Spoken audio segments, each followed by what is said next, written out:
नमस्कार, मी संदीप देसाई. महाराष्ट्र एक पाऊल पुढे मध्ये आपलं स्वागत. महाराष्ट्राचे मुख्यमंत्री देवेंद्र फडणवीस यांच्या महायुती सरकारच्या महत्त्वाकांक्षी पुण्यश्लोक अहिल्यादेवी होळकर शेतकरी कर्जमुक्ती योजना 2026चं शेतकऱ्यांकडून मोठ्या प्रमाणावर स्वागत करण्यात येत आहे.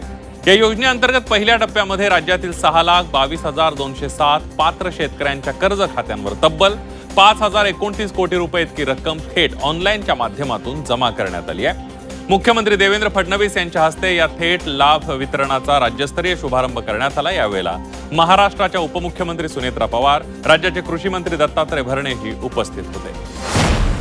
महाराष्ट्रातील तसंच देशभरातील तरुणांना क्रीडा, तंत्रज्ञान, उद्योजकता आणि सांस्कृतिक क्षेत्रातील संधी उपलब्ध करून देण्यासाठी पुण्यामध्ये विकसित भारत युथ कॉन्क्लेव्ह 2026 या 3 दिवसीय भव्य युवा महोत्सवाचं आयोजन करण्यात येणार आहे. हा महोत्सव देशभरातील तरुणांना एकत्र आणणारा दुवा ठरेल असा विश्वास मुख्यमंत्री देवेंद्र फडणवीस यांनी व्यक्त केलाय. पुण्यातील बालेवाडी स्पोर्ट्स कॉम्प्लेक्स इथं आयोजित करण्यात येणाऱ्या या राष्ट्रीय स्तरावरील युवा संमेलनामध्ये देशातील सर्व राज्य आणि केंद्रशासित प्रदेशांमधील सुमारे 1,000 तरुण प्रतिनिधी सहभागी होतील. यामध्ये महाराष्ट्राचे 300 प्रतिनिधी तर इतर राज्य आणि केंद्रशासित प्रदेशांचे 700 प्रतिनिधी असतील. मुख्यमंत्री देवेंद्र फडणवीस यांच्या अध्यक्षतेखाली झालेल्या बैठकीमध्ये या महोत्सवाच्या नियोजनाचा आढावा घेण्यात आला. मुख्यमंत्री देवेंद्र फडणवीस यांनी कोल्हापुरात 1,850 कोटी रुपयांच्या विविध विकास कामांचं उद्घाटन आणि लोकार्पण केलं. पुनर्रचित संगीत सूर्य केशवराव भोसले नाट्यगृह, नूतनीकृत CPR रुग्णालय तसंच पोलीस कर्मचाऱ्यांसाठी नव्यानं बांधण्यात आलेल्या निवासी संकुलाचा यामध्ये समावेश आहे. लोकराजा राजर्षी छत्रपती शाहू महाराज यांच्या पूर्णाकृती पुतळ्याचं अनावरण सुद्धा मुख्यमंत्र्यांच्या हस्ते करण्यात आलं. उपमुख्यमंत्री सुनेत्रा पवार देखील यावेळेला उपस्थित होत्या.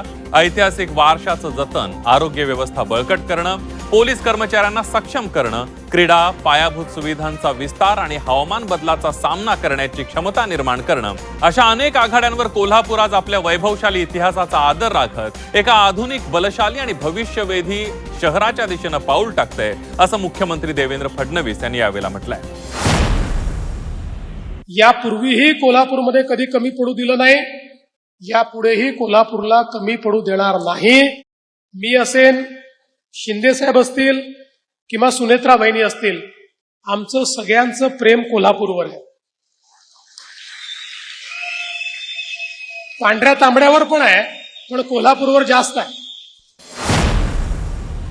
केंद्रीय गृह आणि सहकार मंत्री अमित शहा यांच्या प्रमुख उपस्थितीत आणि महाराष्ट्राचे मुख्यमंत्री देवेंद्र फडणवीस यांच्या हस्ते मुंबईतील BSE इंटरनॅशनल कन्व्हेन्शन सेंटर इथं सहकार नवक्रांती कार्यक्रमाचं भव्य आयोजन करण्यात आलं. या कार्यक्रमामध्ये देशातील नागरी सहकारी बँकांसाठी national urban cooperative finance and development corporation limited या अम्ब्रेला ऑर्गनायझेशनच्या नवीन अत्याधुनिक कार्यालयाचं उद्घाटन करण्यात आलं. या उपक्रमाअंतर्गत नागरी बँकांना आधुनिक तंत्रज्ञान, सायबर सुरक्षा कवच आणि डिजिटल सक्षमतेचं मोठं बळ देण्यात आलं. राज्यातील शहरी भागांचा सुनियोजित विकास व्हावा यासाठी राज्य शासनाने विशेष पावलं उचललेली आहेत. याच अनुषंगानं उपमुख्यमंत्री तथा नगरविकास मंत्री एकनाथ शिंदे यांनी राज्यातील विविध 10 नगरपंचायतींच्या विकास आराखड्यांना मंजुरी दिली आणि त्यामुळे या नगर परिषदांच्या सर्वांगीण विकासाचा मार्ग मोकळा झालाय. गेल्या 1.5 वर्षात राज्य शासनाने सुमारे 100हून अधिक शहरांच्या विकास योजनांना मान्यता दिली आहे. गेल्या काही वर्षांमध्ये राज्यातील नागरी सुविधा सुधारण्यासह आणि शहरीकरणाला शिस्तबद्ध रूप देण्यावर भर देण्यात येतोय. या अंतर्गत विकास आराखड्यांना मंजुरी दिली जात असून शहरांचा नियोजनबद्ध विकास आणि पायाभूत सुविधांचं सक्षमीकरण करणं हे उद्दिष्ट असल्याचं उपमुख्यमंत्री एकनाथ शिंदे यांनी सांगितलं. बारामती तालुक्यातील मेडद इथल्या स्वर्गीय अजितदादा पवार शासकीय आयुर्वेदिक महाविद्यालय आणि रुग्णालयांच्या सुरू असलेल्या इमारतीच्या वसतिगृहाच्या कामाची उपमुख्यमंत्री सुनेत्रा पवार यांनी प्रत्यक्ष पाहणी केली.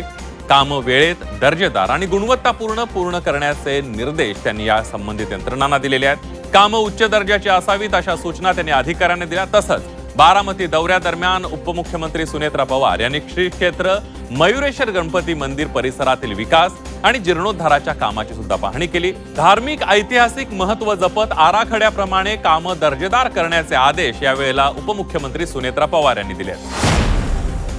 या बातमीसह महाराष्ट्र एक पाऊल पुढे मध्ये वेळ झालेली आहे इथेच थांबण्याची. ताज्या बातम्यांसाठी पहा फक्त झी 24 तास.